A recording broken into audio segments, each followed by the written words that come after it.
नमस्कार भावांनो, वृक्षसम द्वादशम हिंदकेसरी बकासूरबद्दल मी नवीन अपडेट घेऊन आलेलो आहे की बकासूर आता कोणत्या मैदानामध्ये आपल्याला पळताना दिसणार आहे.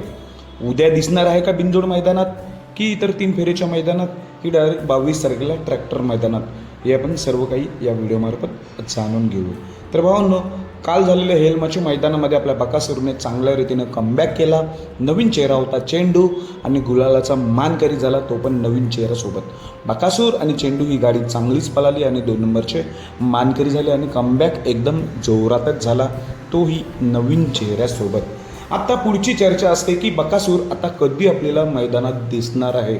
येणारं 2 मोठी मैदानं आहेत, एक म्हणजे 22 तारखेचं ट्रॅक्टरचं मैदान आणि 26 तारखेला मौजे कासेगावचं मैदान, 5 लाखाचं मैदान. उद्या मुंबईला गुढीपाडवानिमित्त मोठ्या बिंजोडच्या शर्यती आहेत. तर काही जण सोशल मीडिया विचारत आहेत की बिंजोडला येणार आहे का. तर भावांनो, नाही, बकासूर उद्या बिंजोड मैदानात नाही दिसणार. मग उद्या कुठे 3 फेऱ्याच्या मैदानात दिसणार आहे का, तर तिथेही नाही.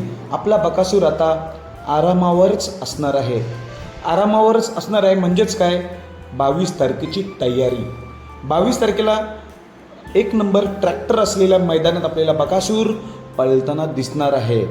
आता 3 ते 4 दिवसाच्या गॅपनंतर आपल्याला 22 तारखेला बकासूर पळताना दिसणार आहे, तेही मोठ्या मैदानात आणि टॉप पायऱ्यात. सर्व सज्ज झालेले त्या मैदानात बरेच टॉपचे नंदी आपल्याला पळताना दिसतील. या ट्रॅक्टरच्या मैदानात इथे प्रवेश फी 5,000 रुपये आहे.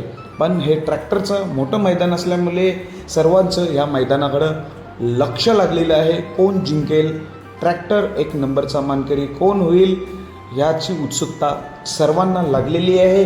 या मैदानात आपला बकासूर येतोय 22 तारखेला मैदान गाजवण्यासाठी ट्रॅक्टरचं. तोपर्यंत आपला बकासूर आरामावर असणार आहे.